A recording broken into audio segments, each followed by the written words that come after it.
Est-ce qu'on n'en fait pas trop avec la Première Ligue? On nous répète partout que c'est la meilleure ligue du monde, la plus spectaculaire, la plus intense, la plus compétitive. Et c'est vrai que quand on regarde les chiffres, ça impressionne. L'APL génère environ 7 milliards d'euros par an. C'est presque le double de la Liga ou de la Bundesliga. Les clubs anglais dépensent des sommes folles à chaque mercato, attirent des stars du monde entier et remplissent leur stade avec près de 40 000 spectateurs en moyenne par match.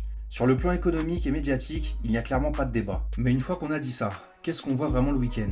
Quand on regarde les grosses affiches, on s'attend à un niveau technique exceptionnel. Pourtant, on voit souvent des matchs très rythmés, très physiques, avec beaucoup de transitions, mais aussi pas mal d'erreurs techniques et de déchets dans les passes. Ça va vite, très vite, parfois trop vite. Et quand on compare avec les autres grands championnats comme la Serie A ou la Ligue 1, les statistiques sur la précision des passes, la possession ou la création d'occasions sont souvent assez proches. L'écart n'est pas aussi énorme qu'on veut bien le croire. La vraie différence, elle est surtout dans l'intensité et le rythme. La Première Ligue est plus directe, plus verticale, plus engagée.